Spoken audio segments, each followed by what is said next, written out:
कुंती के ज्येष्ठ पुत्र कर्ण का जन्म लोकलज्जा के कारण रहस्य में डूबा रहा। एक पिटारी में बहकर वह सूत अधिरथ के पास पहुंचा, जिसने उसे अपना पुत्र मानकर पाला। कवच कुंडल के साथ जन्मा यह बालक नियति के एक अनोखे खेल का हिस्सा था। उसकी पहचान हमेशा एक सूत पुत्र की रही, जिसने उसे समाज में सम्मान पाने के लिए संघर्ष करने पर मजबूर किया। यह अपमान उसके जीवन का एक स्थायी घाव बन गया। कर्ण अपनी दानवीरता के लिए प्रसिद्ध था। सूर्य का उपासक, वह कभी किसी याचक को खाली हाथ नहीं लौटाता था। इंद्र को अपने अमूल्य कवच कुंडल दान कर उसने अपनी महानता सिद्ध की, भले ही इसका अर्थ अपनी सुरक्षा खोना था।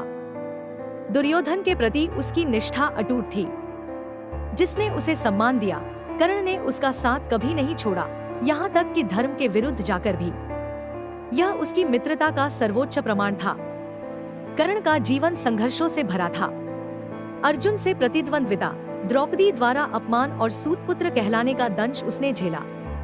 इन अनुभवों ने उसके भीतर अहंकार और क्रोध को भी जन्म दिया। महाभारत युद्ध में कृष्ण के समझाने पर भी उसने दुर्योधन का साथ नहीं छोड़ा।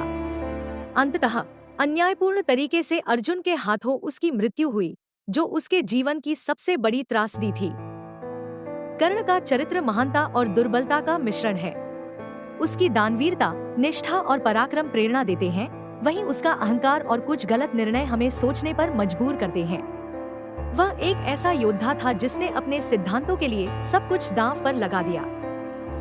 कर्ण की कहानी हमें सिखाती है कि जीवन में चुनाव कितने महत्वपूर्ण होते हैं। उसकी विरासत हमें यह सोचने पर विवश करती है कि क्या हम अपने मूल्यों पर अडिग रह सकते हैं, भले ही परिस्थितियां कितनी भी कठिन क्यों न हो। कर्ण के जीवन से आपने क्या सीखा?